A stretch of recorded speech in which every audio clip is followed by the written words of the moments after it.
तो इंडसइंड बैंक जो एक बहुत ही फेमस स्टॉक है, बहुत गिर गया था बीच में। क्यों? आपको भी पता है, क्योंकि उनको फॉरेन एक्सचेंज लॉस हुआ था, उसके वजह से 1947 करोड़ का, और उसके वजह से ना सडनली स्टॉक गिर गया था, ऑलमोस्ट 637 तक चला गया था। अभी आज 760 है। आज 3% अप है, क्योंकि कल जो एक सर्कुलर आया उनका कि भाई उन्होंने लॉस डिटरमाइन किया ऑडिटर्स ने, और वो लॉस थोड़ा ही कम है। लेकिन जो उन्होंने एस्टिमेट किया था, कंपनी ने एस्टिमेट किया था, तो एक्सटर्नल ऑडिटर ने जो निकाला वो थोड़ा ही कम है, और एक तरह से अच्छा है बैंक के लिए कि चलो खतरा टल गया। क्योंकि काफी लोग सोचे थे कितना बड़ा लॉस आएगा, अगर बड़ा लॉस आएगा तो इंडसइंड बैंक को और प्रॉब्लम होगी। लेकिन वहां एक अच्छी बात आई है। तो यहाँ से लग क्या रहा है, क्या यहाँ से अभी ये तेजी का माहौल आएगा इंडसइंड बैंक में? यही आज हम लोग डिटेल में बात करने जा रहे हैं। आगे जाने से पहले गाइस, आज 8 बजे हमारा सेशन है जहां मैं ये टैरिफ वॉर ऑलमोस्ट खत्म हो रहा है, खत्म तो नहीं हो रहा है, लेकिन उसमें काफी पॉजिटिव चीजें आगे। तो यहाँ से कैसे स्टॉक और सेक्टर बाय करना है, आज 8 बजे मैं लाइव सेशन करने वाला हूँ, जरूर अटेंड कीजिएगा। लिंक मैंने कमेंट बॉक्स में दी है। तो बात करते हैं इंडसइंड बैंक की। तो इंडसइंड बैंक में जो पॉजिटिव आए वो एक तरह से अच्छे है। एक काम करता हूँ, मैं जरा पीपीटी शेयर कर लेता हूँ, तो no we can discuss in much more at a detail level. So as you can see here, पहले एक बार देख लेते कि भाई क्या पीरियड में क्या हुआ था। ओके। सो अगर हम लोग सितंबर अक्टूबर की बात करें, तो आप देख रहे हो कि तब डेरिवेटिव लॉस आइडेंटिफाई हो चुका था, और उन्होंने सीएफओ ने आइडेंटिफाई किया था, लेकिन पब्लिक को बताया नहीं था। दिसंबर 24 को उन्होंने एक्सटर्नल ऑडिट अपॉइंटमेंट किया, पीडब्ल्यूसी को अपॉइंटमेंट दिया। जनवरी 25 में सीएफओ ने रेजिग्नेशन दिया, तो डेप्यूटी सीईओ ने टेक ओवर किया। मार्च 10 को पब्लिक डिस्क्लोजर किया, यानी आप समझ सकते हैं कि ऑलमोस्ट 6 महीने तक उन्होंने डिस्क्लोज नहीं किया था। और estimated loss almost 2.35% of net worth उन्होंने बताया था। ओके। अभी अराउंड मार्च 11 और 15 में, बाद में जैसे ये न्यूज बार आई, दूसरे दिन ही स्टॉक मार्केट में ये क्रैश हो गया, ऑलमोस्ट 27% तक गिर गया था। ओके। फिर मार्च 25 में, उससे पहले ही सीईओ का एक्सटेंशन का था, तो सीईओ का एक्सटेंशन 3 साल की जगह उन्होंने, आरबीआई ने सिर्फ 1 साल का दिया। तभी इंडिकेशन आ गया था भाई यहाँ कुछ तो गड़बड़ है, लेकिन तब पता नहीं था। उसके कुछ दिन के बाद ये आया था कि भाई इतना लॉस है। और फिर अप्रैल 15 को, यानी कल ऑडिट रिपोर्ट रिलीज हुआ, वो ऑलमोस्ट 2.27 ऑफ नेटवर्थ है, जो पहले 2.35 ऑफ नेटवर्थ था। पहले 1500 था, अभी 2979 है। ओके, नेटवर्थ की बात कर रहे हैं। ओके। सो ओवरऑल ये सब खत्म हुआ, और एक तरह से क्योंकि ये परसेंटेज जो बातें कर रहे हैं वो सेम है। ऑफ कोर्स यहाँ अगर आप एब्सोल्यूट वैल्यू वाइज जाओ तो थोड़ा बड़ा है, लेकिन सबको ऐसा है कि चलो यार ये बला तो टली के, सबको डर ये लग रहा था कि भाई यहाँ और बड़ा अगर प्रॉब्लम आ गया, बड़ा लॉस हुआ, तो बैंक को बड़ा प्रॉब्लम हुआ। इसलिए आज आपने देखा 3.5% ऊपर है। इवन अगर हम लोग देखें तो पॉजिटिव क्या है, तो पॉजिटिव एक है कि audit outcome better than fear, clarify uncertainty. RBI ने ऑलरेडी एश्योर किया है कि भाई बैंक में स्टेबिलिटी है, तो कोई सिस्टमेटिक रिस्क नहीं है। प्रमोटर ऑलरेडी वो बोल रहे कि भाई मैं कैपिटल सपोर्ट करने वाला हूं, तो अगर को जरूरत पड़ी तो प्रमोटर हिंदुजा बोले कि मैं कैपिटल सपोर्ट करूंगा अगर बैंक को जरूरत पड़ी तो, जो अभी जरूरत है नहीं। ओके। अगेन कंसर्न यहाँ सीईओ लीडरशिप में बहुत बड़ा कंसर्न है, क्योंकि आपने 6 महीने तक बताया क्यों नहीं? That is the biggest problem. अगर बताना चाहिए था ना, क्यों नहीं बताया आपने? और 6 महीने और बाद में भी इरेगुलेटरी वो चला रहा है, और फिर आरबीआई ने स्टेप लिया, आरबीआई ने लिटरली पुश किया होगा तब जाके ये डिस्क्लोजर आया है। अभी वो ये 2-3 क्वार्टर हमें देखना पड़ेगा कि उनका रिजल्ट कैसे आता है। और अभी भी माइक्रो फाइनेंस लैंडिंग का तो उनका स्ट्रेस है ही, क्योंकि सबसे ज्यादा वहां हिट हुआ है उनको। तो उसके वजह से ये स्टॉक प्राइस काफी टाइम से बढ़ नहीं रहा था।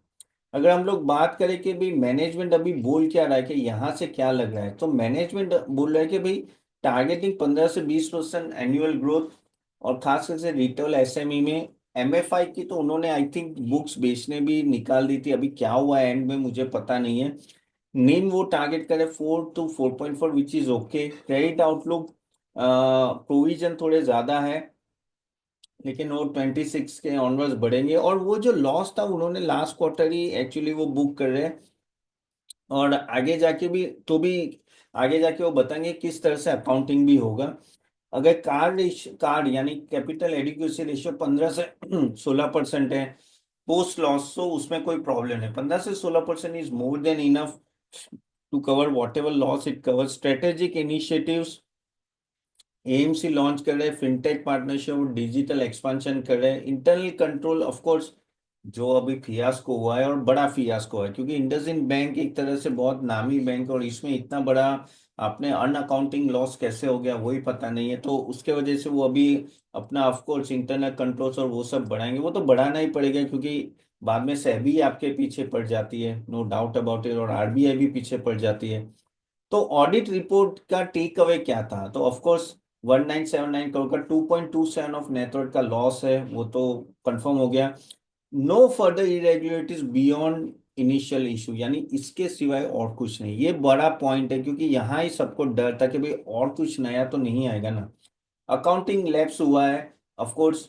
मार्क टू यानी कहते हैं internal derivative trades mark to market trade नहीं हुआ था, मार्केट टू मार्केट ट्रेड नहीं हो, तो इसके वजह से प्रॉब्लम होता है। और वही अकाउंटिंग का प्रॉब्लम था।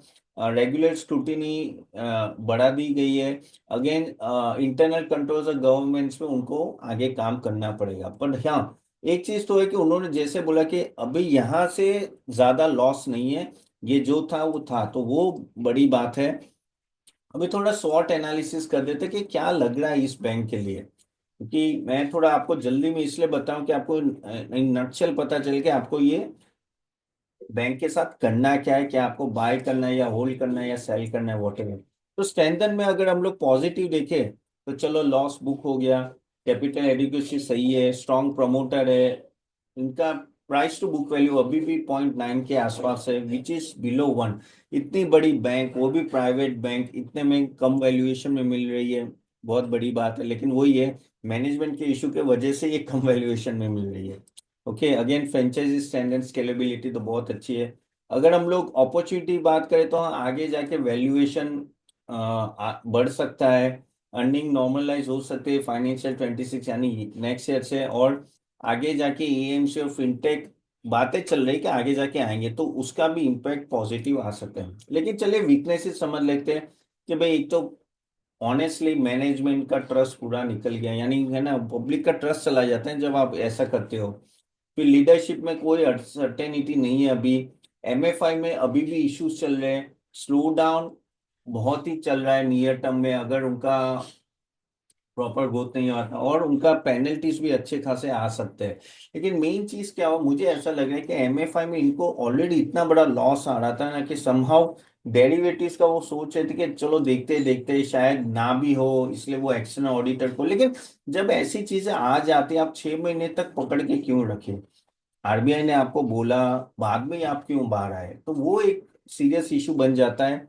ओके, थ्रेट के final forensic audit fraud possibility है, गवर्नेंस लैप्सेस हुए थे, और यहाँ से एसेट क्वालिटी शायद आ सकते हैं, लेकिन इन नॉट अ फुल वे, पर लेकिन शायद आ सकते हैं। तो ये शॉर्ट एनालिसिस से हमें पता चलता है कि भाई कंपनी कहाँ खड़ी है। ओके, तो अगर ये सब देखूं तो मुझे एक चीज तो ऐसा लग रहा है कि ये कंपनी का और कोई इशू नहीं है, इनका क्रेडिट ग्रोथ, इनका अगर आप आरओई भी देखो तो 15 के ऊपर है, आरओए भी 1.8 के आसपास है। इवन अगर हम लोग प्राइस टू बुक वैल्यू देखें, जो एक सबसे इंपॉर्टेंट पैरामीटर, बिलो 1 मिल रहा है।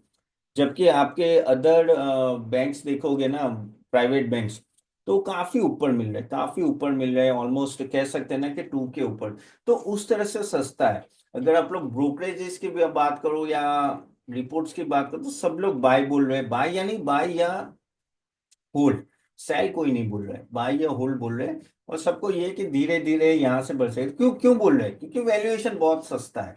ठीक है, अगर यहाँ से आज 3% नहीं बढ़ा है, आज एक्सपेक्टेशन का ज्यादा बढ़ेगा, लेकिन वही है कि ऊपर के लेवल पे सेलिंग आ रही है। इनिशियली सुबह तो मैंने देखा था ना, सुबह तो वो ऑलमोस्ट माइनस में था। अभी अच्छा, अभी मैंने रिफ्रेश किया, अभी तो 774 यानी 5% बढ़ गया, तो अभी धीरे धीरे बाइंग आ रही है। तो एज ए इन्वेस्टर आपको करना क्या है? देखो, एज ए इन्वेस्टर आपको ये सोचना है कि यार ये स्टॉक में ऑफ कोर्स मैनेजमेंट का इशू था, करेक्ट। और ये तो ऐसी बात हुई ना कि आपके कुछ दो बच्चे, एक बच्चा है ना कम मार्क्स ला रहा है, दूसरा बच्चा ज्यादा मार्क्स लाए, लेकिन वो इल्जाम लगा था वो कम मार्क्स लाया, यानी वो जो 45 ला रहा था वो शायद 40 लाया होगा, तो उसने रीचेकिंग पेपर तो वापिस वो 45 आ गया करेक्ट, तो या 47 आ गया, तो उसके वजह से ये बच्चा खुश होने लगा। लेकिन जो अच्छा मार्क्स ला रहा है, जो 70 80 ला रहा है, तो वो हमेशा आगे ही रहेगा ना। तो कहने का तात्पर्य यह है कि देख लो यार, आपको इस कंपनी में जाना है कि नहीं जाना है बैंक में।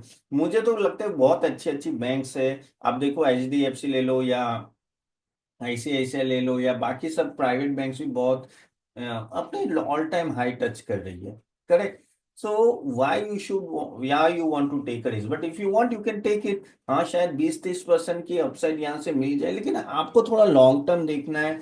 मैं अगर आपकी जगह होऊंगा तो मैं तो ये सोचूंगा कि भाई 2 क्वार्टर देखूं, भाई ये क्या बोल रहा है, यहाँ से क्या इनका रिजल्ट आ रहा है, या मैनेजमेंट में स्टेबिलिटी आ रहा है। अभी CEO भी नया आएगा, क्या आएगा हमें पता नहीं है, किस तरह से जाएंगे हमें पता नहीं है। तो ये सब चीजों की वजह से ना, ऑफ कोर्स, मैं जैसे आप सबको पता है कि आप हमारे पोर्टफोलियो बिल्डर के मेंबर्स को भी पता है कि मैं थोड़ी भी अनसर्टेनिटी रहता हूँ मैं जाता नहीं हूँ। इवन इंडसइंड बैंक हम लोग भी एनालिसिस कर रहे थे रिकमेंडेशन, क्योंकि बहुत सस्ता मिल रहा था ये इशू होने से पहले। लेकिन जब भी ये इशू हुआ तब से मैंने तो बंदी करे भी नहीं जाना है, क्यों क्वेश्चन मार्क में हमें जाना है। बाकी सब बैंक्स भी अच्छा रिजल्ट दे रहे हो, अच्छा रिटर्न भी दे रहे हैं, तो क्यों जाना है। तो ये चीज, ये मेरा ओपिनियन है। ऑफ कोर्स आप खुद का ओन रिसर्च करके आप ले सकते हो। हाँ लेकिन टेम्पररी आप कह सकते हो कि 3 6 महीने में अपसाइड दिख सकता है थोड़ा, 20 30% का, क्योंकि ऑलरेडी बहुत नीचे। लेकिन आगे लॉन्ग टर्म का I doubt, unless unless management has to prove themselves. तो बस ये पॉइंट है। बाकी आप खुद एनालिसिस करके इन्वेस्ट कर सकते हैं। एंड अगेन जैसे मैंने बोला, आज 8 बजे हम लोग मिल रहे हैं फॉर द लाइव सेशन। किस तरह से आपको स्ट्रेटेजी रखनी, कौन से स्टॉक, तो जरूर अटेंड, मैंने लिंक दी गई है। और आपके कोई भी क्वेश्चन है कमेंट बॉक्स में जरूर डालिए, I will answer that. Hope आपको ये वीडियो अच्छा लगे तो do like it and share it to everyone, and I see you soon next time. Okay then, bye bye.